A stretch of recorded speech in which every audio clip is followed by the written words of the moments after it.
continuamos con la última ponencia de la tarde. Con ustedes vamos a tener la presentación del doctor Jaime Mejía. Él es doctor en Medicina Veterinaria y Zootecnia por la Universidad Central del Ecuador. Es máster en Producción Animal en la Universidad de las Fuerzas Armadas de y es máster en Medicina Veterinaria en la República de México por la Universidad Nacional Autónoma de México. Actualmente es profesor de varias universidades del Ecuador, como es la San Francisco de Quito, la Universidad de las Américas USLA y la Universidad UTE. El doctor Jaime Mejía nos va a honrar con el tema nutrición enfocada al desarrollo genético mundial. Buenas tardes, doctor Mejía, adelante. Les decía, muy buenas tardes. Para mí es un gusto saludarles a todos, especialmente al doctor Francisco Caiza.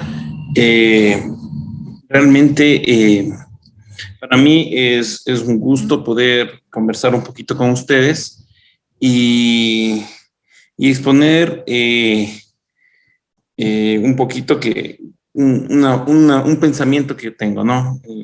Un poco las ideas que nosotros tenemos y compartirlas con todos los presentes.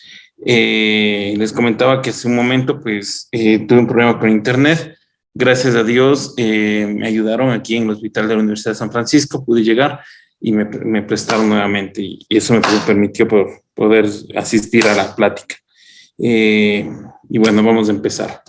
Bueno, cuando estuvimos conversando con el doctor Francisco Caiza, él me dijo, oiga, doctor, necesito hablar un poquito sobre qué vamos a hacer con las vacas en el futuro, pues hasta el año 2030. Y entonces me puse a revisar un poco de artículos científicos.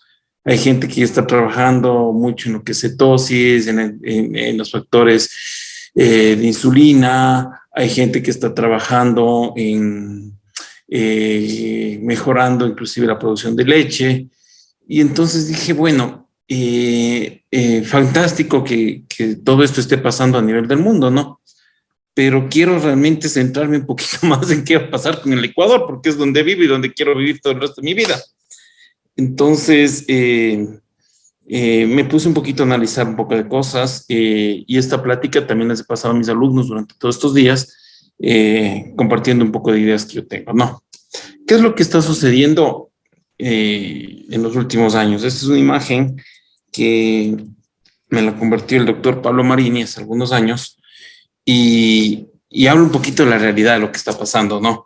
Pues estamos viendo que somos presas de un cambio climático tremendo, increíble, en el cual, por ejemplo, en la época de lluvias, pues hay unos soles increíbles, hay un periodo de sequía tremendo y en la época de sequía pues tenemos lluvias interminables, los cuales inclusive tanto en la época de invierno como verano están afectando nuestras cosechas, especialmente de forrajes y limitando nuestra capacidad de alimentar a las vacas. Y esto se está convirtiendo en un problema, situación que, por ejemplo, ya en los Estados Unidos ya están comenzando ellos a trabajar con plantas, por ejemplo, las cuales tienen una mayor adaptación para la exposición a altos niveles de carbono y bajos niveles de luminosidad. Entonces, uno se pone a pensar qué estamos haciendo en el Ecuador respecto a estos temas, porque cuando nosotros hablamos, por ejemplo, del estrés calórico, que eso es algo que muchas veces nosotros no lo consideramos, nosotros debemos tomar en cuenta que, por ejemplo, las tierras a nivel de sierra, hay muy pocos afortunados que tenemos tierras en el momento a nivel de la sierra, pero cada vez el precio y la competencia por estas tierras, pues obviamente es más duro, ¿no? Sin contar, obviamente, con factores de precio, de expendio de los productos y principalmente los factores, especialmente las materias primas que nosotros necesitamos para hacer producción animal. Entonces, eso poco a poco ha ido haciendo que gran parte de la producción lechera del Ecuador, pues de lo que tradicionalmente había sido en la sierra, pues esté comenzando a migrar especialmente a la costa, ¿sí? A las áreas de clima tropical, donde obviamente las condiciones de manejo son diferentes, el manejo de pastizales es totalmente distinto, ¿sí? Allá trabajamos principalmente con elefantiáceas y acá en cambio estamos trabajando principalmente con reygrases, pasto azul, trébol rojo, trébol blanco, y obviamente también nosotros necesitamos comenzar a trabajar en identificar no solo los animales que se adapten a la zona, sino los que sean más productivos. Y eso es un verdadero reto, tomando en cuenta de que a nivel de que todo el mundo está desarrollándose a 100 por hora y nosotros, por la cuestión de precios, pues obviamente se vuelve un poquito más duro la inversión y eso hace de que obviamente no podamos ir mejorando nuestras instalaciones o nuestros sistemas de manejo al ritmo que lo hacen las naciones desarrolladas. Y entonces yo me ponía un poquito a analizar este tema y conversando hace algunos meses con unos chilenos, tuve la suerte de compartir unas conferencias, me pidieron que les dé unas charlas también. Ellos, cuando yo les comentaba que aquí en la sierra del Ecuador hay animales que producen entre 25 y algunas haciendas que han logrado hasta producir 28 litros y que el 80% de nuestros productores son pequeños productores, ¿sí? Donde inclusive muchas veces existen mejores resultados que los grandes productores, ellos se quedaban realmente sorprendidos, ¿no? Y entonces yo les comentaba un poquito de nuestras vaquitas, ¿sí? Y juntos llegamos a un razonamiento. Oye, están haciendo lechería sobre los 2.600. Para ellos, considerar altura es hablar de 2.400, 2.600 metros sobre el nivel del mar. Y para nosotros, altura, pues se está convirtiendo ya en 3.600 y hasta 3.850, que es la cota máxima donde donde se permite tener ganado, ¿no? Y obviamente esto va determinando que de pronto nosotros ya logramos desarrollar líneas genéticas que se han adaptado. El único problema es que no ha existido un trabajo o muy pocas personas se han dado el trabajo de ir recolectando toda esa base genética de oro que tenemos, ¿sí? La cual puede tener de pronto hasta mejores resultados. Otro punto importante y por el cual yo quería conversar con ustedes es que, por ejemplo, cuando nosotros hablamos de países desarrollados, por ejemplo, el estrés calórico puede generar pérdidas actualmente de unos 100 a 150 dólares vaca año, ¿sí? Y obviamente esto se profundiza más en las zonas las cuales tienen desierto, e inclusive pueden originar pérdidas anuales por vaca de hasta 2.000 kilos de leche, lo que determina pérdidas de hasta 300 a 400 litros de leche por vaca. Y cuando nosotros hablamos en cambio, de las zonas frías, que ya no son tan frías, sino que se están convirtiendo en zonas mucho más calientes, pues ellos tienen pérdidas de hasta 50 kilos de leche por año vaca. Y entonces ellos hablan mucho de su dificultad de enfriar las vacas o de tenerlas en un área de confort que les permita a estos animales pues producir con su máximo esplendor. Y entonces, por ejemplo, yo veía este cuadro y este cuadro a mí me encanta porque, por ejemplo, dice, miren, en este cuadro se expone claramente que, por ejemplo, las pérdidas por estrés calórico en ganadería de leche en Estados Unidos llega casi a 1.500 millones de dólares. En el caso de ganadería de carne, habla de 400 millones de dólares. Pero en el caso de porcinos y aves, habla en aves apenas de 165 millones y en porcinos de 320 millones. Y entonces yo decía, y este cuadro creo que es una imagen de lo que le va a pasar en los grandes países y que de pronto a nosotros nos toca o tomar la decisión de tener un sistema de manejo propio de nuestros animales o tendremos que irnos adaptando a la mejora genética y mejora de infraestructura y manejo que estos países tienen. Porque, por ejemplo, ¿por qué en porcinos y en aves, habiendo mucha mayor cantidad, mucho mayor volumen de proteína animal producida, las pérdidas son menores? Pues fácil, porque en estos animales se maneja sistemas de ambiente controlado, ¿sí? Ahí tienen ventiladores, tienen calefactores, tienen extractores de aire, tienen sistemas de encortinado y prácticamente tienen un planeta dentro de otro planeta. En cambio, cuando nosotros hablamos de ganadería de leche y carne, por el tamaño de los animales, por el tamaño de la inversión que necesitan en las instalaciones, pues no todas las instalaciones cumplen con estos requerimientos que ellos tienen, ¿no? Y eso hace que la mayor cantidad de pérdidas, pues ellos las tengan donde todavía no han logrado mantener el 100% de sus instalaciones, manejar los ambientes, ¿sí? Y entonces aquí venía mi pregunta y decían, no, ya va a hablar el doctor de estabilización y aquí no me pasa nada. Y ojo, no voy a hablar de estabilización, pero voy a hablar de un punto más importante. ¿Qué estamos haciendo nosotros respecto a manejar nuestra genética, sí, sabiendo que los grandes países pues están ya trabajando en sistema, están obteniendo sus altas producciones, sus producciones medias bajo sistemas intensivos? Y nosotros seguimos importando material genético de estos países, los cuales tienen excelentes resultados productivos, pero de pronto no se están adaptando a nuestro sistema de manejo. Y como consecuencia, esto pues va a generar una serie de problemas, especialmente en la ganadería, pudiendo repercutir principalmente en los costos de producción. Entonces, cuando nosotros hablamos de esto, pues es una fotografía que les voy a decir. Esta es una fotografía de cómo manejan, por ejemplo, las vacas en Israel, ¿sí? En Estados Unidos, en gran parte de Europa, ¿sí? Tienen sus ventiladores.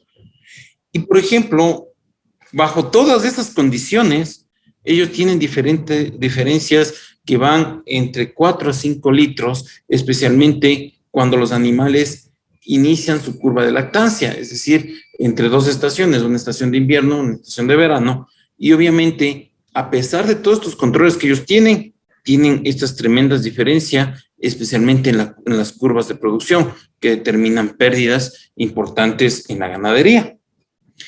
Y obviamente, cuando nosotros hablamos del clima, pues no quiero decir que el estrés calórico sean las 24 horas del día, sino muchas veces basta con que sean unas pocas horas del día, principalmente las horas en las cuales consume el animal, porque nosotros debemos recordar que una Bos Taurus pues deja de comer a los 20 grados centígrados y deja de rumiar a los 24 grados centígrados. Una Bos Indicus deja de comer a los 24 grados centígrados y deja de rumiar a los 28 grados centígrados.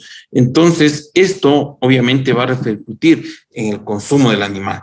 Y esta repercusión en el consumo, pues prácticamente ya me está hablando de un balance energético negativo, que puede obviamente afectar de forma importante tanto la composición de la leche, principalmente el balance proteína-grasa, y también va a afectar obviamente la condición propia del animal y su capacidad de reproducirse. Entonces, por ejemplo, aquí había un cuadrito en el cual yo veía algunos de los catálogos, la gran mayoría, no he puesto ningún nombre para todos por obvias razones.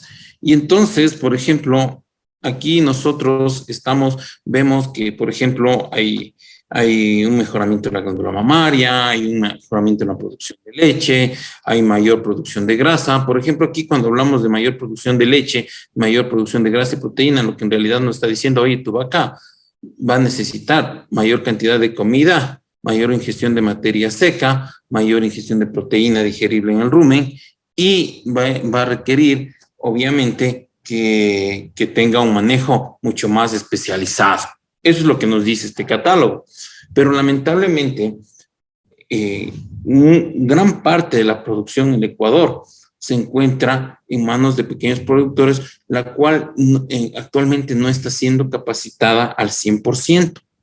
Y por lo tanto, los pequeños productores generalmente se están rigiendo únicamente por la producción de leche y muchas veces por algunos factores como ubre, patas, pero obviamente no toman en consideración que al elevar la producción, obviamente su manejo tiene que cambiar. Y esto nos pone un reto a nosotros de que, por ejemplo, este es un pequeño productor en el Ecuador. Y dentro de esto, pues nosotros podemos ver que lo que las fotografías que veíamos hace un momento no tienen nada que ver con lo que en realidad está pasando en el campo. Y eso, pues obviamente nos llama la atención y nos llega a decir, oye, nos conviene, y aquí viene la pregunta, ¿nos conviene seguir avanzando en la genética, sí, de una forma tan rápida? O más bien nos conviene decir, oye, parámosle un poquito, sí, comencemos a buscar unas máquinas que se adapten mejor bajo nuestros sistemas, sí, o inclusive seleccionemos animales propios, los cuales nos permitan tener un sistema de manejo propio. Entonces dejo con esa duda, no digo que esa sea la solución, pero planteo esto porque pues, si vemos el nivel de inversión entre un país desarrollado y un país menos desarrollado, pues obviamente esta diferencia, obviamente no es que se va a determinar en litros de leche, sino que se va a determinar en mayores exigencias, las cuales obviamente pueden afectar el hato desde el punto de vista productivo, ya que animales mejorados de pronto no se van a adaptar a nuestros sistemas de manejo. Miren, todo esto que tienen en otros países, ¿no? Comederos bajo sombra, ¿sí? Bebederos, probablemente un gran número de haciendas de machachi, especialmente, ya tengan todo este tipo de instalaciones. No obstante, gran parte del Ecuador, la mayor parte no la tiene. Y cuando nosotros hablamos generalmente de la famosa curva de lactancia, el principal riesgo y principal problema es durante este periodo, que es el periodo de transición, en el cual obviamente, por ejemplo, yo arranco con dietas que apenas tienen un 13, 14% de proteína y que tienen 1.3, 1.4 de energía neta de lactancia, y que en el momento de producción de leche me voy a proteínas más densas, a dietas mucho más densas, las cuales ya manejan, por ejemplo, un 1.5, 1.6, 1.7 energía neta de lactancia y un 16% de proteína como mínimo, que es la capacidad que tiene el rumen para la adaptación para la síntesis de proteína microbiana. Y si a esto tomamos en cuenta de que muchas veces nosotros tenemos ya animales de alta producción que superan la producción de 24, 25 litros, en los cuales muchas veces yo ya incluyo en las dietas inclusive aminoácidos digeribles, ¿no? Y entonces, este periodo de transición, pues se va a hacer mucho más grave y mucho más sensible. Lo que va a repercutir principalmente es en la pérdida de peso de los animales, ¿sí? Y por lo tanto va a afectar tanto la reproducción como su capacidad de recuperación. ¿Y entonces en qué se va a ver reflejado? No, pues básicamente en problemas de cetosis, que pueden ser de tipo 1, de tipo 2, principalmente, ¿no? Y entonces, cuando nosotros hablamos de este tema, la pregunta es, ¿qué es lo que nosotros hemos hecho, sí, en los últimos 25 años respecto al control a la adaptación de los animales a nuestros sistemas de manejo para reducir el balance energético negativo y la presencia de cetosis? Y entonces, por ejemplo, como ustedes ya saben de memoria, la cetosis clínica subtipo 1 es aquella que generalmente se produce generalmente por deficiencia de ingestión de alimentos, y por lo tanto el animal comienza rápidamente a consumirse, a desdoblar las grasas, desdoblar la proteína, y eso eleva la concentración de cuerpos cetónicos. Y obviamente esto se produce, la cetosis tipo 1 principalmente se presenta en animales que tienen desde un 3.5 a 3.75 de condición corporal, y entonces simplemente hay una pérdida de peso con movilización de grasa, ¿sí? Y obviamente esto va a producir un proceso de intoxicación que puede obviamente hacer que el animal entre en un proceso de hipoglucemia, la cual es mucho más grave en animales que tienden a almacenar grasa, en la cual se puede producir la cetosis tipo 2. Y esta cetosis tipo 2 obviamente se produce en animales obesos, los cuales tienen una condición sobre 4, en la cual yo tengo un hígado graso, el momento del parto, por ejemplo, inicia un desdoblamiento, estos cuerpos cetónicos se acumulan en el hígado y originan una degeneración lipídica. Y esta degeneración lipídica destruye las células hepáticas, evitando la síntesis de glucosa. Entonces, ¿cuál es el problema aquí que nosotros tenemos? Entonces, si es que regresando a la diapositiva anterior, ¿sí? Si yo tengo animales bajo estas condiciones de manejo, probablemente estos animales van a sufrir el proceso de adaptación durante el periodo de parto. Y este sufrimiento en el proceso de adaptación durante el periodo de parto se va a observar principalmente en la prolongación del periodo del periodo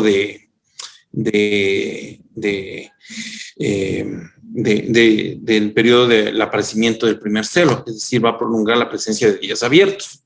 Y esto, como consecuencia, ¿qué es lo que va a originar?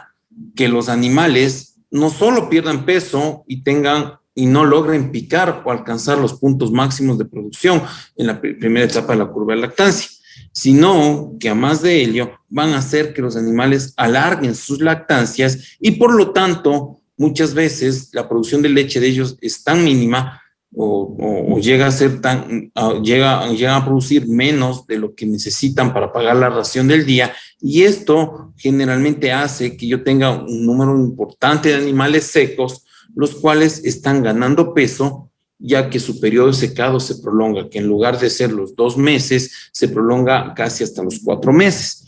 Y como consecuencia de esto, pues simplemente yo tengo una mayor tasa de incidencia de cetosis.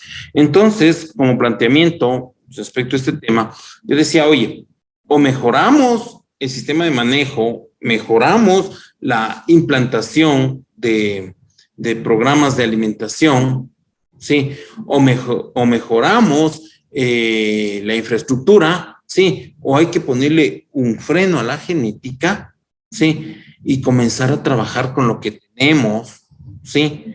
Porque caso contrario, yo puedo estar incrementando mi genética para un nivel del cual no estoy preparado yo como productor manejarlo, ¿sí? Y eso me va a ser mucho más costoso y me va a generar problemas. En esta curva a mí me encanta porque, por ejemplo, nosotros podemos ver varias curvas, ¿no? Aquí podemos ver cuando existe una mayor ingestión de materia seca, en la cual estamos hablando cuando el animal logra consumir, por ejemplo, no olvidemos que en el periodo de transición las vacas generalmente consumen entre 12.5 a 13 kilos, dependiendo de su tamaño, una vaca promedio de 500 kilos, y que en la etapa de lactancia, pues prácticamente su requerimiento llega a superar inclusive las 27, 28 megacalorías, lo que determina que deberían tener consumos inclusive que superen los 15, 18 y hasta 24 kilos. Entonces aquí, por ejemplo, tenemos un animal el cual ha logrado consumir casi 25 kilos de materia seca, que es sumamente importante. Y obviamente vemos que él ha logrado mantener la capacidad de picar y mantener la futura lactancia. Pero nosotros estamos viendo que la gran mayoría, por ejemplo, aquí tengo animales los cuales no logran picar o no logran el consumo esperado, y por lo tanto su curva de lactancia no manifiesta la presencia de los picos de lactación y tiende a tener una caída sumamente rápida, lo cual acorta la producción y acorta la perseverancia de la lactancia. Sí, y es mucho más manifiesto en animales que tienen un consumo promedio como 15 kilos. Y entonces aquí venía mi pregunta, ¿no? Cuando nosotros hablamos de pastoreo, y es la pregunta que todo mundo, que todos nosotros hablamos, pues decimos, oye, ¿cuánto en realidad mis animales están comiendo? Pues ya sabemos que las vacas comen 8 horas, duermen 8 horas, rumian 8 horas, y que más las 2 horas de ordeño en la mañana, las 2 horas de la tarde, en realidad comen 5 horas. Y si están comiendo 5 horas, ¿sí? ¿Qué hago yo como veterinario, como profesional para mejorar ese consumo? De pronto podría estandarizar los pesos de mis animales, pero esa mejora genética va a tardar 5 años, 5 años como mínimo, siempre y cuando yo mantenga una fertilidad que esté entre el 50 al 60%, porque si es que yo logro mantener entre 50 y 60%, yo apenas, y no uso semen sexado, por ejemplo, yo tendría máximo una tasa de reemplazo anual del 10%, es decir, que en 3 años yo podría reemplazar hasta el 30% de mi hato, y en 5 años el 50%. Entonces, aquí viene la pregunta, ¿no? ¿Será que me conviene seguir subiendo la producción? Sí, o más bien me convendrá pues estandarizar en producciones. Si es que voy a seguir con el sistema de manejo, pues buscar una producción un poquito más baja, ¿sí? Y que me permita, obviamente, trabajar con animales menos productivos, pero que me genere menos gastos en la preparación tanto de alimento o el manejo necesario. Pero si es que yo quiero, en cambio, irme al otro lado, pues obviamente tengo que invertir. Y la inversión, pues obviamente tiene que pagarse. Y ahí viene el problema, que nosotros debemos también comenzar a pensar en el procesamiento de productos. Esto, por ejemplo, si es que yo se lo digo a una empresa productora de leche, me va a decir, pero están locos, usted necesita un tremendo silo de transporte, una tremenda, necesita mantener las normas de agrocalidad para el establecimiento de plantas, o inclusive va a tener que trabajar en normas sanitarias. Mi pregunta es, ¿cómo es más fácil trabajar en normas sanitarias? ¿Con 200 productores o con 10 productores? Sí, y entonces aquí viene el reto que yo veo en los próximos 10 años, ¿no? Y es que de pronto, cuando nosotros hablamos de producción, si es que yo tengo un grupo de haciendas, las cuales tienen unas 4 o 5 haciendas, las cuales tienen ya una producción considerable, deberían pensar ya en procesar productos especializados, los cuales les permite ingresar, mejorar su sistema de manejo, o a su vez trabajar con empresas que reconozcan ese valor diferencial de la presencia de sólidos totales, sí, y ya no solo venderlo por litros de leche como lo hace la gran mayoría de la población ecuatoriana. Y entonces aquí el reto, que me decía para mejorar, ¿qué hacemos para mejorar para el año 2030 respecto a nutrición y manejo? Lo primero viene a ser, si es que voy a elevar sólidos totales, exigir que se reconozca la presencia de sólidos totales en la leche, en el precio de la leche, principalmente a las distintas empresas, para así justificar la inversión que yo debo realizar para elevar esa producción. Por ejemplo, cuando nosotros hablamos, yo les pongo siempre el ejemplo a mis estudiantes, yo hablo de una vaca de 450 kilos y una de Jersey y una vaca Holstein de 500 kilos. ¿Cuál es la diferencia? La presencia de sólidos totales. Entonces, la Jersey probablemente tenga un 4% de grasa, en cambio la Holstein va a tener un 3,5, 3,8 de grasa. Y entonces ese medio punto de grasa, pues simplemente son 2 kilogramos extras de materia seca, que si nos vamos a números, pues estamos hablando de 30 centavos más en la ración, si es que es solo de pasto. Y si es que ya hablo de una ración un poquito más tecnificada, pues yo estoy hablando inclusive de elevaciones de costo de hasta 60 centavos. ¿No? Entonces, esa diferencia debería ser reconocida en el productor para así poder mantener. Otro de los puntos importantes que yo debo considerar es que cuando nosotros hablamos de mejoramiento genético que van realizando los distintos países, nosotros ya tenemos una gran diferencia y que debemos tomarlo ya, comenzar a tener presente. Y es que, por ejemplo, cuando nosotros hablamos de nuestras ganaderías, ¿sí? ¿Qué es lo que está pasando?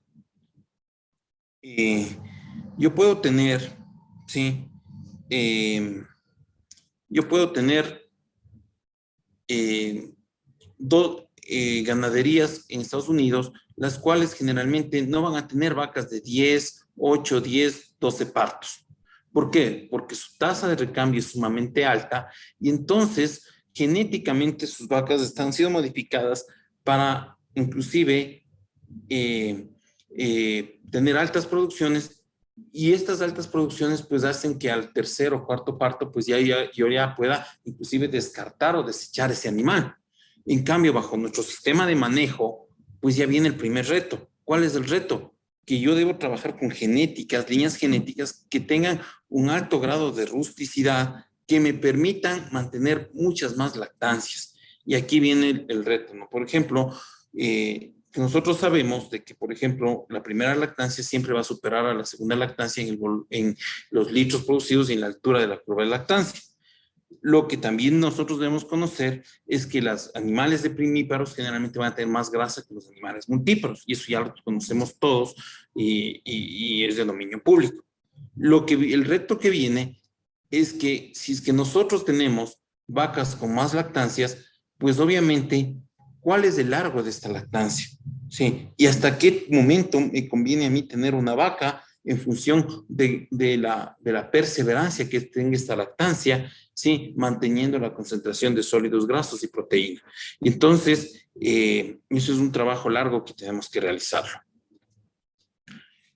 Y esto, obviamente, nosotros debemos correlacionarlo con todos los factores que pueden modificar una lactancia, como es la presencia de cambio climático, la falta de fibra en el alimento, tenemos, por ejemplo, tuvimos una época lluviosa que saturó los suelos del año pasado y obviamente esa saturación del suelo originó inclusive la putrefacción de las raíces, lo cual originó una menor tasa de crecimiento, inclusive una reducción de la temperatura, y al reducirse las temperaturas, pues obviamente las tasas de crecimiento y aparición de hojas disminuyeron. Como consecuencia que tenemos menos forraje, menos pasto. Entonces, aquí el reto que nosotros tenemos en los próximos 100 días, en los próximos 10 años, pues sería ver si es que me conviene seguir manteniendo vacas de sobre los 450, 500 kilos o me conviene reducir mi tamaño, ¿sí? Para así poder estabilizar a mis animales. Bueno, perdón. Cuando nosotros hablamos de dos lactancias sucesivas, algo que nosotros debemos tomar en consideración es que gran parte de estas lactancias van a depender de la crianza de terneras. Si es que yo tengo un buen levante de terneras, pues obviamente yo voy a lograr mis objetivos productivos. Es decir, que para lograr mis objetivos productivos de leche, yo debería lograr primero mis objetivos zootécnicos. Si nosotros observamos, obviamente las lactancias de las vacas primíparas son mucho más largas y son mucho más, y pican un poquito, y son mucho más largas, y la presencia de sólidos no grasos y proteína en la leche es mucho más alta. Pero aquí viene un punto importante. ¿Será que esto ocurre en todas las terneras? Y la respuesta a la pregunta es no. ¿Por qué? Porque si ustedes van a cualquier hato en el Ecuador, muy pocos ganaderos, ¿sí? Principalmente en la zona de Machachi, hay excelentes ganaderos, los cuales sí han logrado mantener las curvas de crecimiento de los animales. Es decir, han logrado llegar al 30% del peso adulto a los 6 meses, al 60% del peso adulto a los 12 meses y al 80% del peso adulto a los 14 meses. Pero en su gran mayoría, generalmente estamos manejando pesos inferiores. Y entonces aquí viene la segunda pregunta. ¿Será acaso que tengamos que destinar algunas haciendas en el futuro a sistemas de crianza de terneras especializados y tener otras haciendas que en cambio se dediquen, que tengan mejores condiciones, que permitan un mejor manejo para que estas sean en cambio haciendas productivas de leche? Pues yo creo que esa sería la pregunta, y ahí inclusive de pronto no viene el concepto de hacerlo yo solo, sino el concepto de asociatividad entre 2 o 3 haciendas, pues obviamente les va a permitir, no sé, alquilar un predio de 200, 300 hectáreas y compartirlo entre 2 o 3 haciendas y realizar sus programas de crianza de terneras para así mejorar, pues obviamente, la provisión de alimento, ¿sí? Y mejorar obviamente el manejo y tener gente especializada que maneje estos temas. Condición. Otro punto importante que nosotros debemos tomar en cuenta, perdón, es que cuando nosotros hablamos de la cantidad de proteína y la cantidad de grasa en la leche, pues viene la pregunta, ¿no? Si bien los animales se han vuelto mucho más eficientes se han vuelto mucho más eficientes en la utilización de los nutrientes, pues cuánto nosotros hemos mejorado nuestras dietas en los últimos 10 años. Si ustedes van a la gran mayoría de las haciendas, pues y hacen la simple pregunta de cuánto están consumiendo los animales, pues la gran mayoría no les va a dar esa respuesta, ¿sí? O les van a decir el 10% de su peso vivo o simplemente el 3% del peso adulto. Y entonces el reto para el 2030, yo no puedo estar hablando de factores de factores de insulina, si es que yo sé que mis vacas ni siquiera comen lo que deberían comer. ¿Sí?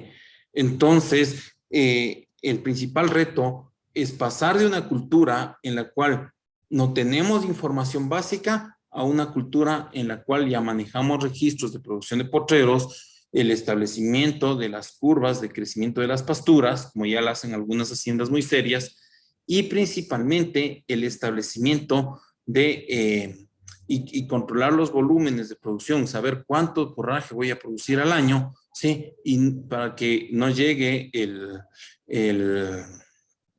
el 8 de octubre o el 10 de agosto y comenzamos a salir corriendo en busca de las personas que hacen heno, silo o enolaje.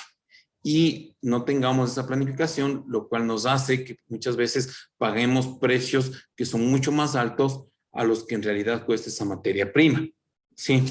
Y inclusive utilicemos productos de baja calidad por la desesperación de habernos quedado sin alimento. Entonces, básicamente, cuando nosotros hablamos de la ganadería a los próximos 30 años, la palabra no solo es nutrición, sino es planificación de producción de alimento. Y la planificación de producción de alimento tiene que ir de la mano, obviamente, con las distintas fases que tiene la ganadería, desde la cría de las terneras hasta la producción de leche y el mantenimiento del seco. Sí, porque yo no saco nada teniendo un mayor porcentaje de grasa, un mayor porcentaje de proteína en la leche y que mis vacas se encuentren con cetosis, lo cual les va a volver mucho más susceptibles a una hipoglucemia, a una hipomagnesemia, a una hipocalcemia. Y entonces aquí, por ejemplo, yo veo que mucha gente pues está haciendo cosas distintas y que les está funcionando, que es el establecimiento de cruzas, hacer los trihíbridos, la mezcla entre 3 razas, lo cual obviamente ha mejorado el vigor híbrido, ha mejorado la capacidad reproductiva y en parte ha mejorado la capacidad de adaptación de los animales. Y si bien no tenemos altos niveles de producción, pues nosotros estamos observando que mantienen sus niveles de sólidos totales y mantienen la fertilidad de estos animales. Entonces, de pronto, pues la gente que ya tiene haciendas muy especializadas, le va a convenir seguir en esas haciendas especializadas, porque lo que están haciendo es vender material genético. Pero de pronto a los medianos y pequeños productores, lo que nos conviene más bien es comenzar a trabajar en cruzas, ¿sí? Y estas cruzas que nos permitan así mantener, obviamente, obtener el vigor híbrido de los animales, asegurando de pronto no una alta producción, sino una producción de sólidos totales, lo cual nos permite tener un precio diferencial de la leche. Dicen, esto es una panacea porque el lechero no va a pagar eso. Pues ese es el trabajo que debemos tener los veterinarios en los próximos 20 años, pues comenzar a generar normativas y hacer que estas normativas se cumplan respecto al pago de la leche con lo que respecta a sólidos totales. Bueno. Y entonces, cuando nosotros hablamos, esta fotografía que es sumamente antigua, ¿sí? En la cual pues simplemente nosotros evaluamos la condición corporal de los animales en función de la calificación 1, 2, 3, 4, en función si está gorda, obesa, y nosotros hablamos de que cada punto de la condición corporal es el 10% de su peso, de pronto con el tiempo va a dejar de ser, no digo que no se la va a utilizar, se la va a utilizar, pero probablemente va a ser reemplazada con el uso por la presencia de grasa dorsal o acumulación de grasa principalmente a nivel de las caderas y muchos de nuestros profesionales comiencen a medir estas reservas grasas y relacionar la presencia de proteína y grasa en un animal para así saber si es que se realizó un correcto levante de terneras, ¿sí? Y obviamente tenemos a los animales aptos para la producción de leche. Esta actividad normalmente, por ejemplo, en la porcicultura, como es la medición de grasa dorsal, pues ya en la porcicultura da muchos resultados, como por ejemplo saber que un animal muchas veces está engrasado y obviamente a pesar de que cuando observamos un animal que ha recibido una dieta balanceada y mantiene una concordancia, una relación entre la presencia de músculo y grasa, pues tenemos animales que están engrasados, los cuales tienen muy poca masa muscular. Y obviamente va a haber una diferencia tanto productiva entre los dos animales como de su capacidad, principalmente de de sobrevivencia en los próximos años, ¿no? Y entonces, por ejemplo, no digo que esta curva, que esta tablita va a desaparecer, sino que probablemente este valor de medición, que es el 3.5, 3.75, va a ser reemplazado en los próximos 10 años, obviamente con la medición de grasa dorsal, con la medición de evaluar la cantidad de grasa con la cantidad de proteína que tiene el cuerpo de un animal, ¿sí? Y así asegurarnos de que este 3.5 y este 3.75 en realidad es un 3.5 o en realidad es un 3.75. Sí, y esto obviamente ahí va a entrar la ultrasonografía principalmente para la determinación y las mediciones. Es decir, ya no solo vamos a medir el tamaño del folículo, sino vamos a medir el espesor de la grasa dorsal y probablemente comencemos a ver a muchos de los colegas con la presencia de sondas convexas, los cuales permita realizar este tipo de mediciones y darle un mejor servicio al productor. Y entonces, esta fotografía, esta imagen a mí me encanta porque en esta imagen yo comparo, ¿sí? Y bueno, tengo un sistema canadiense y un sistema americano de producción, un sistema argentino. Entonces, el sistema argentino básicamente es pastoreo y el sistema americano, el sistema canadiense básicamente es estabilización en su gran mayoría. Y entonces, ¿cuál es la principal diferencia? Es el nivel de producción de leche, uno, y dos, generalmente, obviamente, la presencia, ¿cómo se llama? Es el sistema de manejo, el uno va a estar bajo estabilización y el otro va a estar sobre pastoreo. Y en los dos casos podemos observar que existe la presencia de cetosis.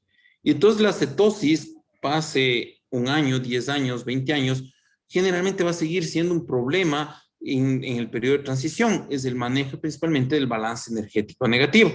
Y entonces aquí, por ejemplo, en los próximos 10 años, pues vemos la utilización, por ejemplo, del propilenglicol, ¿sí?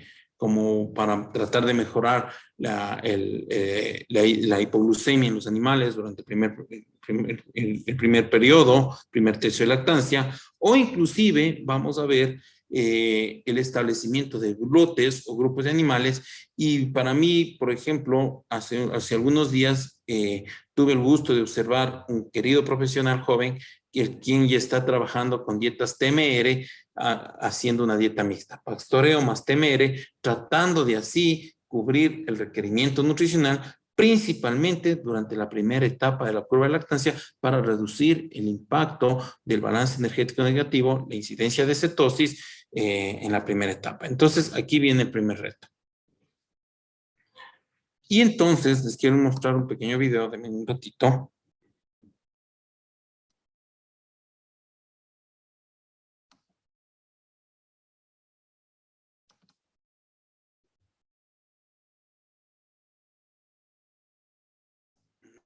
Un segundito, por favor.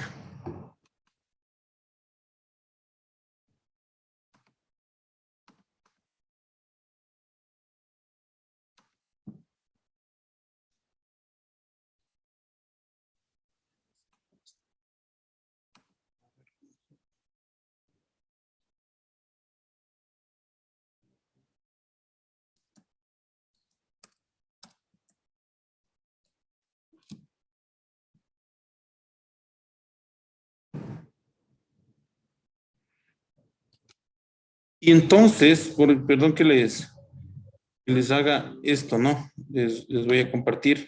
No sé si me permite compartir con audio, doctor. Sí. Ya está. Sí, le permitimos compartir. Les voy a mostrar un pequeño video, el cual, por ejemplo, me impactó hace un par de meses. Sí. Lo paso en... Vamos a hablar de otra consecuencia que tiene que ver con la sequía que está pasando Europa y puntualizamos en Francia y tiene que ver con una posible escasez de leche. ¿Sí? Esto tiene que ver con justamente los suelos que están más secos y que, claro, no hay suficiente alimento para estos animales. Entonces hay alerta por parte de la Federación Nacional de Sindicatos Agrícolas de Francia, que advirtió sobre una posible escasez de esta leche, ¿sí?, en los próximos meses debido a la sequía que está azotando al país europeo. Los animales, que en realidad suelen estar en los prados, bueno, en esta época del año, no tienen nada que comer. Eso fue lo que indicó el presidente de la Comisión Económica del organismo. Para hacer leche se necesita forraje, principalmente alfalfa y maíz, que no han crecido mucho este año. Así que corremos el riesgo de quedarnos sin leche este otoño e invierno. Eso fue lo que advirtió. Ante esta situación, los consumidores temen una subida de los precios de leche, mientras que los ganaderos exigen una revisión para garantizar la sostenibilidad de la producción. Eso fue lo que dijo y señaló que en Francia el precio del producto es un 20% más bajo que el que se paga a otros productores europeos, sobre todo en Alemania y Holanda. Perdón, pues, que les comparte este video. A ver, ¿está bien?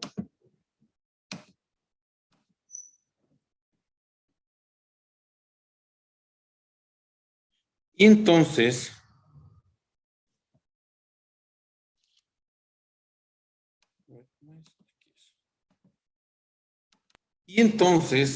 esto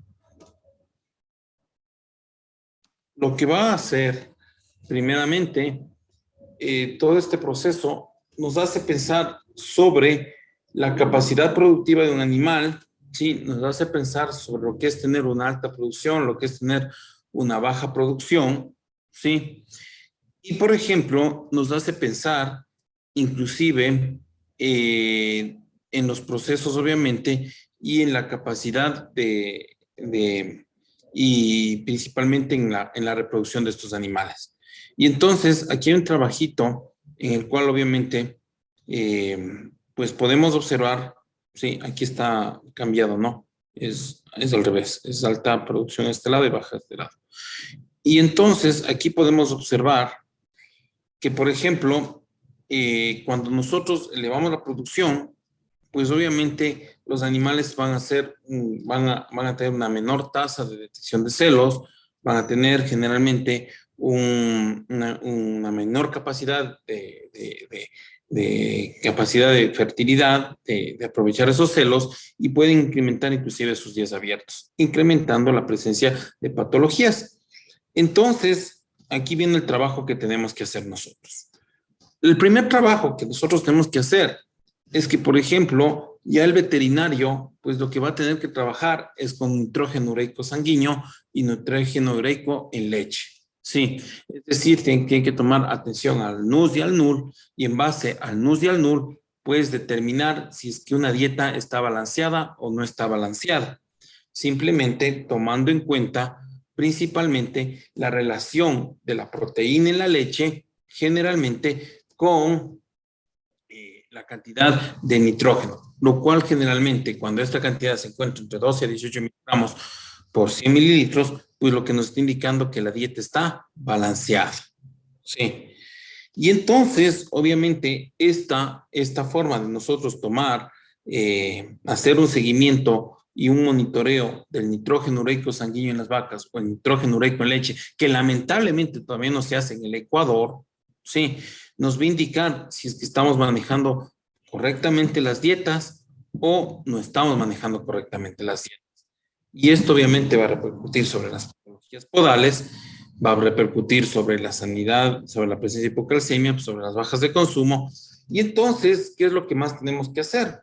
Pues como veterinarios, a nosotros, yo no he visto en ninguna hacienda un registro de fecas. Entonces tenemos 2.000, 3.000, 5.000 litros de producción y muchas veces no existe un registro de cómo está la consistencia de las fecas. Y obviamente esto es una herramienta que a nosotros nos va a ayudar a determinar si existe, porque si el rumen está fermentando bien, está fermentando mal, o así nosotros, o si es que existe una población bacteriana. Por ejemplo, una feca normal tiene que ser pastosa, tiene que tener de 5 a 7 centímetros de alto, tiene que tener una consistencia sólida y no debe ser líquida ni negruzca con presencia de burbujas, porque esto lo que nos está indicando principalmente es falta de un exceso de material húmedo que puede estar con un proceso inicial, especialmente si tiene un olor fermentativo de, de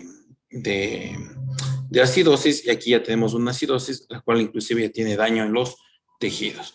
Y entonces, algo que nosotros vamos a tener que hacer en los próximos 30 años, en los próximos 10 años, es que especialmente las fincas que trabajen con TMR, esta antigua técnica que la utilizan más de 30 años los agricultores, los porcicultores, que es la determinación del tamaño de la partícula, ¿sí? Y simplemente tamizar el material que nosotros estamos dando en los silos, estamos dando el alimento, pues obviamente se va a volver un poquito más frecuente, ¿no? Es decir, tener estas bandejitas y en estas bandejitas poder ir diferenciando el tamaño de la partícula que estamos dando de silo o de las raciones totalmente mezcladas que estamos elaborando, ¿sí? Porque obviamente yo ya no me voy a poder permitir desperdiciar alimento. Y entonces, como ya no me puedo permitir desperdiciar alimento, pues obviamente yo tengo que ver que ese alimento se utilice con la mayor eficiencia. Entonces aquí principalmente lo que nosotros vamos a hacer, simplemente en la medición, evitar que generalmente tratar de que las bandejas tengan mínimo el 60-70% se encuentra entre las dos primeras bandejas, sobre 0,8 a 2 centímetros de ancho, un 20% y un 40% generalmente más de 2 centímetros, lo cual va a estimular la rumia para así tener una mayor cantidad de fibra efectiva. Entonces, probablemente esta herramienta que normalmente no la vemos en las haciendas actualmente, se va a volver un poquito más cómodo. Y otro punto va a ser determinar y analizar la relación principalmente de la grasa con la leche, con la proteína. Porque si es que yo tengo una relación que va 1:1 a 3:1, cuando yo divido grasa para proteína, lo que me está indicando generalmente es que estoy bien y que no existe un funcionamiento normal en el rumen. Pero si la relación fuera menor, de 0,9, 0,8, cuando yo divido grasa para proteína, lo que simplemente, y tengo bajos niveles de proteína, lo que simplemente me está indicando es que el animal, pues simplemente tiene deficiencia de fibra. Y obviamente esta deficiencia de fibra va a facilitar la presencia de acidosis. Y esto se va a volver mucho más marcado principalmente cuando nosotros comenzamos a hablar de clima tropical. ¿Qué pasa en el clima tropical? En el clima tropical tengo generalmente, ¿qué es lo que hacen las cosas? Dele 2 kilos de banano, dele 2 kilos de balanceado, póngale melaza, 200 gramos de sal en la ración y haga que las vacas coman en el comedero. Se van a pastorear, como la temperatura sube actualmente sobre los 30 grados centígrados, pues las vacas no comen o comen apenas entre 3 a 4 horas y obviamente disminuye la cantidad de fibra y repercute en la acidosis. Repercutirá sobre la capacidad de digerir la fibra y por lo tanto va a repercutir sobre la presencia de sólidos en leche, principalmente grasa y proteína. Y si la relación es más de 1,4 a 1,5, pues lo que nos va a indicar es que existe un balance energético negativo y esa elevación de la cantidad de grasa en realidad no es grasa, sino son cuerpos cetónicos. Y estos cuerpos cetónicos se deben principalmente a una rápida pérdida de peso de los animales, la cual es consecuencia principalmente de los periodos de balance energético negativo o de la falta de consumo de alimento. Y entonces aquí yo voy a tener que comenzar a medir principalmente, y algo que no lo estamos haciendo actualmente, es medir principalmente la presencia de cuerpos cetónicos. Porque si nosotros nos vamos a cuerpos cetónicos, pues tanto la cetosis y la hipocalcemia y la hipoglucemia son los factores que determinan la presencia de enfermedades, mastitis, mestritis, quistes ováricos y la mortalidad embrionaria.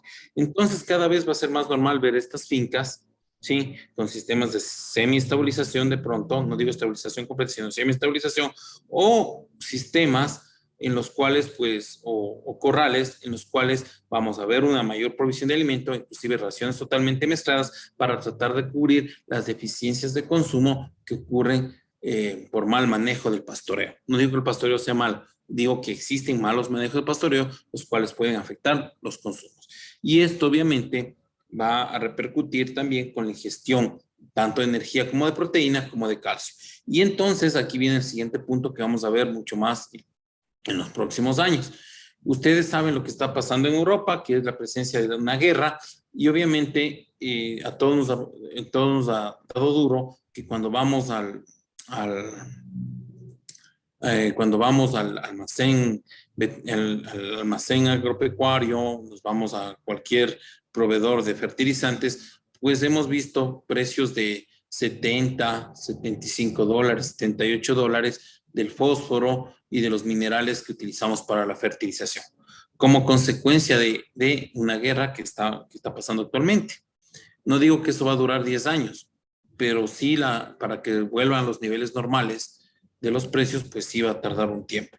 Entonces yo no puedo desperdiciar los minerales y debo, obviamente, trabajar de una forma más exacta, más concisa con ellos, evitando su desperdicio. Para ello, por ejemplo, yo debo considerar el establecimiento de estrategias de consumo, tales como el establecimiento del uso de bloques nutricionales o inclusive las dietas TMR, las cuales garanticen la ingestión y eviten el desperdicio de los minerales. Porque obviamente a mayor producción, mayor cantidad de minerales que voy a necesitar. Para terminar, no me quiero alargar más. ¿Sí?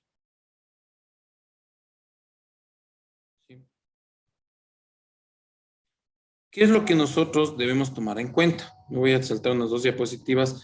Y esto es que nosotros, por ejemplo, trabajamos con el famoso NRC. Inclusive ya hay un NRC nuevo, ¿no? Pero el NRC va a presentar muchas modificaciones. Mayor eficiencia de los animales, mayor requerimiento nutricional. ¿Cuál es la clave de una producción? Señores, la clave de una producción es garantizar el consumo de nutrientes. ¿Cómo garantizamos el consumo de nutrientes? Con una mayor oferta, sea bajo un sistema de estabilización o bajo un sistema de pastoreo. Y entonces, bajo un sistema de estabilización, yo dependo de las materias primas y de los sistemas de almacenamiento y provisión, y bajo un sistema de fertilización de pastoreo dependo de la fertilización y la siembra. Y entonces, en los próximos 30 años, probablemente veremos más trabajo en las empresas, ¿sí? Para tratar de cubrir los requerimientos nutricionales, mejorando la calidad de las pasturas, ¿sí? Pero no obstante, yo no puedo mejorar la calidad de la pastura y simplemente decirle y no cumplir con el consumo. Entonces, muchas veces vamos a tomar la decisión, vamos a tener que tomar la decisión de no ser tan grandes, pero sí tenerlos bien alimentados. Es preferible tener, como para los pequeños productores, no para los grandes, este consejo, no es preferible tener 8 o 10 vaquitas bien alimentadas que 40 vacas o 50 vacas mal alimentadas. Sí, porque probablemente eso me va a dar mucho mejores resultados. Y eso es lo que les venía a decir, doctor Caiza. Espero no haberle molestado mucho. Muchas gracias. Muchas gracias, doctor Mejía. Un honor volverle a tener en la segunda versión de este evento científico. Muchas gracias por su participación, por su ponencia muy interesante. Tenemos varias preguntas. La primera dice, ¿cómo logrará que exista un equilibrio entre nutrición y selección genética? ¿Cómo se logrará que exista un equilibrio entre nutrición y selección genética? La respuesta es fácil, no sé. Es bien fácil. Si es que yo no tengo la capacidad de mantener una vaca de 40 litros, simplemente no la tengo que tener. Sí, yo tengo que tener lo que avanzo a alimentar. Sí. Y en función de ello, pues obviamente voy a tener resultados, porque obviamente la presencia de la repetición de celos, la presencia de mayor cantidad de días abiertos, pues va a disminuir y eso va a mejorar mi productividad. Entonces, es muy difícil lograr este equilibrio, sí, pero generalmente uno debe mejorar la genética en función de que va mejorando el manejo. Si no tiene la capacidad de mantener vacas de 40 litros, pues no las tengan. Esa sería la respuesta. Listo, muchas gracias, doctor. La siguiente. ¿En cuántas generaciones se podría decir que un animal alcanzó un mejoramiento genético que se adapte al entorno nutricional de nuestro país? Esa es una buena pregunta. Mira, nosotros recién tenemos un mejoramiento genético a partir de la tercera generación. Sí, en la segunda generación tenemos el vigor híbrido, pero comenzamos a ver a partir de la tercera generación nuestro trabajo. Sí, en ganadería pues estamos hablando de casi un proceso de 8 a 10 años. Sí, entonces yo consideraría de que todo el tiempo estamos mejorando. Sí, no podemos decir, ya tengo lo que necesito. Sí, sino todo el tiempo vamos mejorando, pero debemos mejorar en función de lo que tengo, que es muy distinto a mejorar en función de lo que simplemente tengo, sino simplemente quiero, sino tengo esto, voy a mejorar hasta este punto. Sí, no voy a irme más allá porque no lo voy a avanzar a mantener. Y entonces aquí viene la pregunta, que es más importante. Si es que yo realizo un mejoramiento genético, también este mejoramiento genético debe estar acorde a mis costos de producción. Sí. Y ahí viene una clave que yo siempre les hago razonar a todos, ¿no? Y conversaba y lo expuse la vez anterior. ¿Qué me conviene tener? Por ejemplo, un Vitara, un Gran Vitara, una Ford F-150 o de pronto una camioneta, una D-Max, ¿sí? O un automóvil. Si estoy en la ciudad, probablemente sea mucho más importante el automóvil porque me va a permitir moverme con mayor facilidad, parquearme, me va a costar menos. No. Si estoy en el campo, probablemente necesite un carro un poquito más alto. Sí. Pero obviamente, si es que tengo la capacidad de poner el combustible, me voy a comprar la Ford F-150.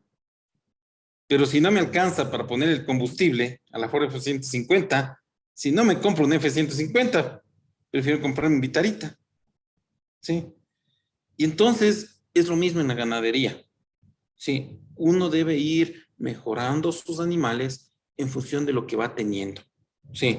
Entonces, qué chévere que, por ejemplo, tenga unas preciosas ganaderías, las cuales tienen vacas espectaculares. Yo le vi, por ejemplo, les voy a contar un secreto. Yo estuve un momentito medio discreto, nadie se dio cuenta que estuve en la Holstein, entré ahí y accidentalmente conversé con una persona y me salí por las mismas, ¿no? Y accidentalmente escuché un comentario de uno de los jueces, ¿sí? Dijo, wow, qué buenos animales, ¿sí? Oye, son buenos, pero de pronto para Estados Unidos, ¿sí? Entonces, eso es lo que debemos ver. Probablemente los ganaderos que tienen esos animales tienen el manejo como la gente de Estados Unidos, ¿sí? Pero para mí, en cambio, para mi manejo, no eran los más convenientes. Excelente, Doc. Muchas gracias. La siguiente pregunta. Excelente exposición. ¿Cómo prevenir que el cambio climático no afecte en la nutrición de nuestro ganado? Esto es algo que vamos a ver. Por ejemplo, nosotros vemos que todo el tiempo hay gente que nos está vendiendo pastos, nos está vendiendo semillas, ¿sí?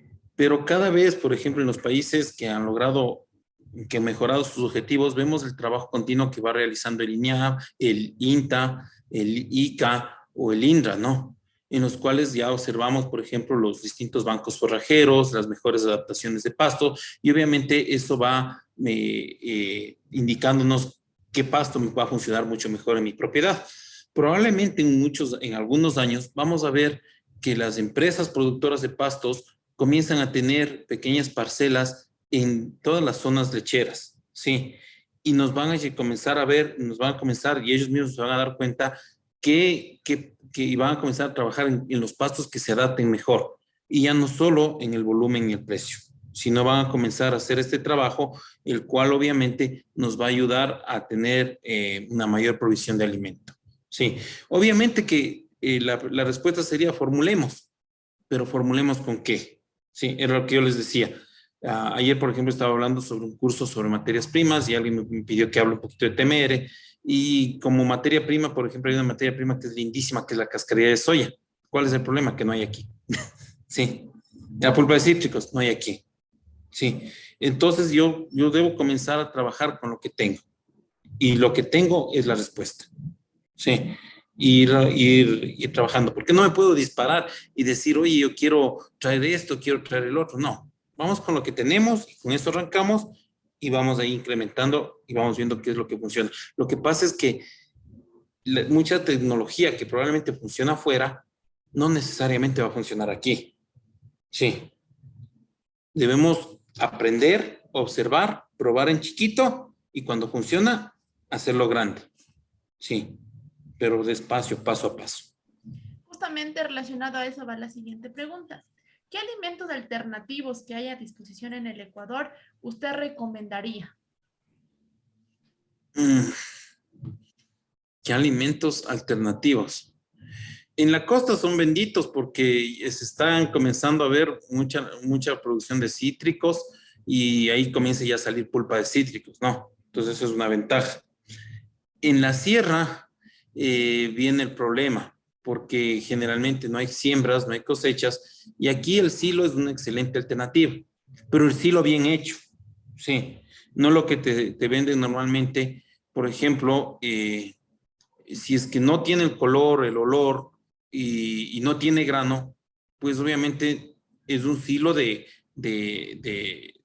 maíz, pero que no tiene el grano de maíz, no tiene el almidón.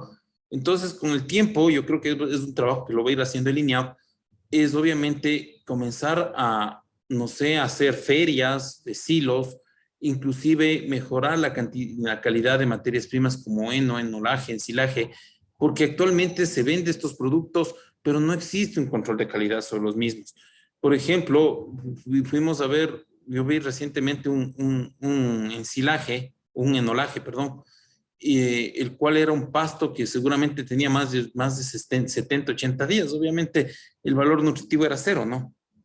Y entonces el trabajo que, digo el trabajo porque es lo que van a hacer, pues se va a hacer en los próximos 10 años, ¿no? Es que cada vez va a haber más productores de silo, cada vez más productores de heno, e inclusive y enolaje, pero obviamente tiene que comenzar a haber una competencia sana en la cual ya no se compita solo por el volumen, sino por la calidad del mismo. Sí, y como materias primas alternativas, pues yo diría más bien la suplementación estratégica. Sí, va a haber periodos en los cuales, por ejemplo, yo voy a tener que utilizar salvado de trigo, si es que está a un buen precio, puedo utilizar inclusive el mismo palmiste, ¿sí?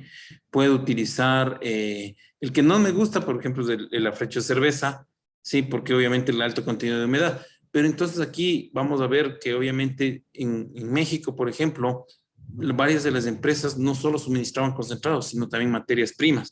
Y probablemente vamos a ver que la comercialización de materias primas comienza a incrementarse, porque muchos van a querer inclusive elaborar sus propias dietas, ¿sí? Y entonces ahí comienza el trabajo, ¿sí? Pues obviamente asegurarse de que estas sean de calidad. Perfecto, muchas gracias, doctor. Otra de las preguntas es, ¿usted cree que la genética nacional es una alternativa para la ganadería del futuro en el país, ya que está adaptada al medio ambiente? Me encanta la genética nacional. Sí, me encanta genética nacional. También me gusta la genética extranjera, especialmente me gusta la genética francesa, me gusta la genética alemana, la italiana bastante. Sí, me gusta la Jersey, especialmente, y la Bron Suisse. Y muchas veces hay que ver que hay ganaderos muy serios, los cuales obviamente han realizado un proceso de hoy insemino, mañana tengo el doctor reproductor, sino que llevan haciendo un mejoramiento genético 40, 50, 60 años. Y obviamente, sea o no, sus vacas están aquí, están produciendo. Sí. Y entonces algo han de haber hecho para que sigan produciendo, ¿no? Y sí me gusta, la verdad sí. Y en eso creo que han trabajado, por eso es que hay Holstein norteamericana, hay Holstein alemana, hay Holstein italiana, hay Holstein francesa, hay Holstein holandesa.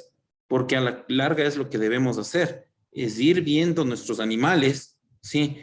Y de ahí ir sacando, de acuerdo a nuestro sistema, a cómo funciona nuestro sistema de manejo, porque como las fotografías que les indiqué, pues no tenemos lo que tienen todos los vecinos. Entonces debe ser lo más, debemos buscar algo que funcione bajo nuestras condiciones. Muchas gracias, doctor. Tenemos algunas preguntas más. No sé si podemos continuar debido al tiempo. Yo encantado. Listo. Entonces, ¿cómo se prevé a futuro se realizaría la fertilización de potreros, tomando en cuenta que cada vez se necesita de mayores nutrientes? Mira, aquí hay algo que probablemente no está todavía explotado en el Ecuador, y es el uso de los fertilizantes orgánicos. Sí, cuando me refiero a eso, obviamente si agarras y le pones 10 toneladas de pollinaza o gallinaza a los potreros, pues vas a tener problemas porque los vas a llegar a saturar, ¿no? Pero obviamente yo creo que tratar de mantener una capa de materia orgánica y equilibrar con los nutrientes, principalmente fósforo, potasio, calcio y magnesio, pues es estratégico. Y, por ejemplo, cuando hablamos del uso de fuentes nitrogenadas, pues obviamente la utilización de amonios, la utilización de fuentes protegidas que eviten la utilización o la volatilización de la urea, pues son una alternativa bastante interesante, ¿no? Y obviamente aquí el problema básico es que hablamos más de labores culturales, que se refiere, por ejemplo, a la aireación de los potreros, al establecimiento de drenaje de los potreros, al uso de análisis de suelos, inclusive cuando nosotros hablamos de potreros, pues viene algo que va a ir tomando fuerza y que ya no es la labranza completa, sino inclusive las resiembras estratégicas. Es decir, yo siembro una vez, pero a ese potrero lo trato de mantener como un carro, no. Si es que yo me compro el carro nuevo y le saco la madre todos los días, nunca voy al mecánico ni a cambiar las bujías, pues obviamente ese carro se me acaba en 2 años. Sí, pero si le hago el mantenimiento, pues obviamente puede durar 10 y 12 años. Entonces yo creo que va a tomar más importancia el mantenimiento. Sí, y hay algo que los veterinarios podemos llegar a un punto, pero obviamente trabajar con ingenieros agrónomos, ingenieros agropecuarios, también ayuda bastante, ¿no? Es saber que hay especialidades en cada una de las ramas y aprovechar esas especialidades y trabajar en conjunto. Claro que sí, doctor. Otra pregunta de nuestro participante Henry. ¿Cuánto tiempo dura el silo para que no pierda sus nutrientes? Para que no pierda sus nutrientes. ¿Te refieres a ya abierto o cerrado?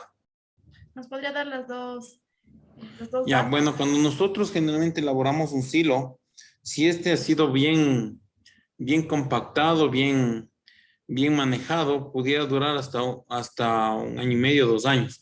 Como anécdota, por ejemplo, yo hace muchos años me fui a dar un curso de silos en El Ángel, en Tulcán, ¿no? Y entonces, dice qué chévere, qué bonito. Un doctor vino hace años, un doctor colombiano, y nos enseñó a hacer esto. Hicimos un silo, y me hicieron un silo, ¿y qué tal les fue? No sé, nunca le abrimos. Y entonces le dije, ya, pues abramosle, vamos a ver dónde estaba. ¿Se acuerdan dónde era? Sí, era por aquí era, ¿no? Y entonces agarré una pala y me puse a abrir el silo, y lo abrí. Y el material tenía exactamente casi 3 años y estaba intacto. Sí. Estaba bien hecho. No olvidemos de que un silo generalmente genera un proceso de la fermentación de los ácidos de los azúcares, origina una reducción del pH, y esta reducción del pH acidifica el medio, y esta acidificación del medio evita el crecimiento de las bacterias. Y si hay una completa anaerobiosis, pues obviamente un buen compactamiento, pues obviamente es como tener un enlatado, ¿no? Una conserva, ¿no? Pero si no tenemos esas condiciones, pues no cumplirá ni se producirá silo. Generalmente cuando yo lo cierro el silo, generalmente al mes ya está listo para ser producido, para ya ser consumido. Y si es que yo lo abro, pues obviamente debería tratar de que la apertura sea diaria, por lo menos cada 24 horas, y no trabajar con silos muy grandes, ¿no? Sino, por ejemplo, silos de máximo una duración de 8 a 15 días como máximo, ¿sí? Porque si es que yo lo tengo abierto, obviamente va entrando aire y va a originar descomposición. Y sobre todo la descomposición, muchas veces nosotros nos damos cuenta del cambio de color, especialmente en la parte superior, en las paredes, en la base, pero en la cuenta es material perdido y lo que yo trato es no perder material. Y por eso muchas veces es preferible hacer silos más pequeños, pero que me duren 15 días. Entonces aquí viene la pregunta es cuánto voy a dar de silo en función de mi dieta. Sí, que puede ir generalmente desde 2 kilos hasta 6 kilos, siempre y cuando esté calibrada la dieta, ¿sí? Y obviamente los animales consuman esa cantidad. Uh-huh. Muchas gracias, doctor. Otra pregunta de parte del doctor Gonzalo Castro. Actualmente se está utilizando un parámetro para medir la eficiencia de la producción de la leche, litros, hectárea, año. ¿De pronto tiene datos nacionales al respecto? Sí los tenían, los puedo compartir. Generalmente litros por hectárea años. O sea, básicamente tú puedes producir litros por hectárea día, litros por hectárea año, y generalmente está relacionado con la carga animal, que generalmente tú los puedes estar manejando, generalmente una hacienda que está bien manejada, pues podría estar generalmente entre los 25 28 litros hasta los 40 litros por hectárea, sí, día. Y eso lo multiplicas por año y lo obtienes, ¿no? Pero entonces aquí la pregunta es, ¿qué debo hacer yo para mantener esa producción? Entonces, ¿puedo elevar la carga animal o elevar la producción? Y entonces ahí la verdadera pregunta es la disposición de alimento, la disponibilidad de alimento que yo tenga. Muchas gracias, doctor. Otra pregunta. ¿El afrecho de cerveza, a su criterio, mantiene nutrientes que favorecen la producción por su alto contenido de líquido? Es muy rico en energía. El problema es que tiene bajo contenido de materia seca, tiene 90% de materia seca. Y el problema es que como yo no dispongo de muchos lugares para almacenar este producto, pues puede fermentarse o puede permitir, por el elevado contenido de hongos, de agua, puede permitir el crecimiento de hongos, principalmente Aspergillus flavus y fumigatus, los cuales pueden producir una micotoxina, la cual es la cerolenona. Y la cerolenona hay que tener un poquito de cuidado porque tiene un efecto estrogénico. Entonces estimula la liberación de progesterona y puede participar en la formación de quistes proteínicos y afectar especialmente la implantación embrionaria. Entonces, ese es el problema, sí. Pero entonces aquí la pregunta es, si es que yo tuviera mi hacienda al lado de la fábrica y estoy usando y me están sacando y me la están dando, chévere, bacán. Si es que yo tengo un buen sistema de almacenamiento y puedo colocar, por ejemplo, soluciones que eviten, que inhiban el crecimiento de hongos o atrapadores de toxinas, pudiera ser una alternativa. Pero si no tengo estas condiciones, pues se convierte en una bomba de tiempo. Perfecto, doctor. Muchas gracias. Otra pregunta por el doctor Galo Young. ¿Cuál es su experiencia contra ratas en los silos búnker? ¿Contra qué? Contra ratas. ¿Contra ratas? ¿De cuáles? ¿Los de cabeza negra o las de cola? Las dos.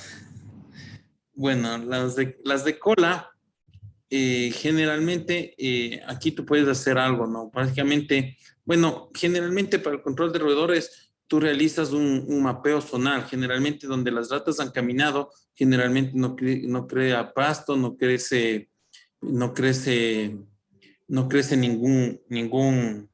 ningún área, ¿no? Y entonces generalmente se hace un mapeo de por lo menos 40 metros alrededor de el área donde yo dispongo y se coloca generalmente veneno en pequeñas cajas, las cuales generalmente en la parte interna pues colocas el veneno y no permites el contacto con el ser humano, o trampas que puedan pegarse con los animales, ¿no?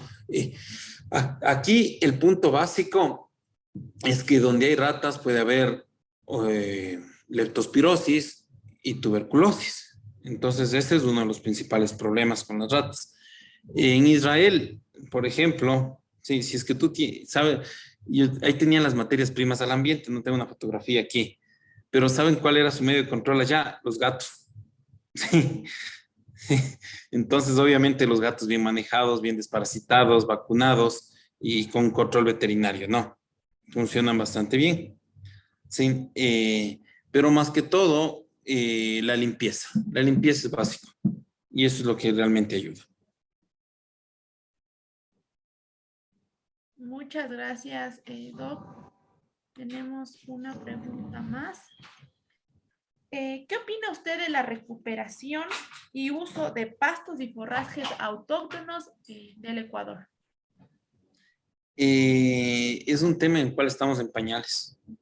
Sí, es un tema. Yo, mira, yo tengo una pequeña observación, ¿no? Eh, Hay tantas plantas, especialmente en la costa, sí, que pueden ser fuentes que se comen las vacas y se las deben comer por algo, ¿no? Y son fuentes proteicas, sí. Y entonces aquí hay un amplio rango que hacer, especialmente en el área de la costa, las cuales nos van a ayudar a identificar algunas leguminosas que pueden ser utilizadas para alimentación animal. En lo que es la sierra, yo por ejemplo, estaba leyendo hace unos 6 meses, tengo una estudiante que ahorita se encuentra en Italia y está haciendo algo sobre fauna silvestre. Entonces, cuando ella tomaba la clase conmigo de nutrición animal y de pastos, decía, pero es que a mí no me gusta la producción. Digo, no, tranquila, porque también puedo hacer nutrición en fauna silvestre y esas cosas, ¿no? Y entonces, por ella me tomé el trabajo de investigar un poquito sobre los venados. Sí. Y entonces me impresionó la cantidad de arbustos que ellos ingerían y por ahí me puse a pensar un poquito, ¿no? No tenemos un trabajo aquí sobre lo que es la flora ruminal que tienen, por ejemplo, los camélidos suramericanos, la flora ruminal que tienen, por ejemplo, el ganado bravo que ingiere, por ejemplo, que está en algunos páramos, los cuales tiene alta paja, que prácticamente se alimentan a base de lignina, ¿sí? Inclusive de los venados. Entonces deben haber ahí un sinnúmero de bacterias que deben estar utilizando inclusive estas materias primas lignificadas. Cuando nosotros hablamos de los pastos autóctonos, toda pradera va a producir más si es que tú la fertilizas, ¿sí? Independiente de que sea, por ejemplo, no sea ryegrass o o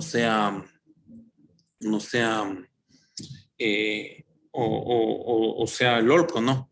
Y entonces una pequeña fertilización a veces es la respuesta a que está esperando una planta. Perdón un ratito, quiero indicarles una fotografía.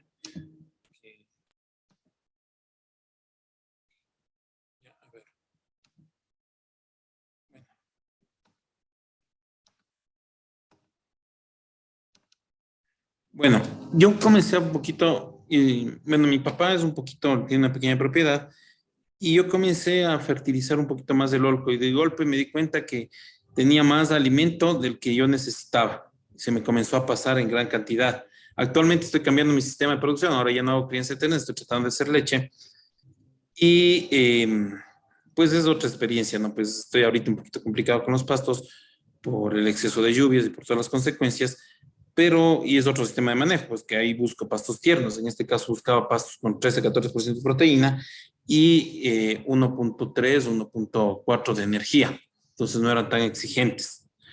Entonces, obviamente que para este tipo de ganado seco, pues era más que suficiente.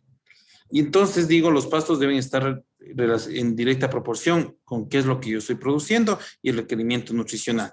Y de pronto, como para hacer otro tipo de ganadería, que no es la producción de leche, yo sí pudiera utilizar algunos pastos autóctonos. No voy a tener la misma eficiencia que tiene, por ejemplo, un ryegrass, pero se puede utilizar, ¿no? Y a estos, pues, irlos haciendo unas pequeñas resiembras de tal manera de que hago mezclas forrajeras, los cuales me elevan el valor nutritivo, pues podría ser una alternativa.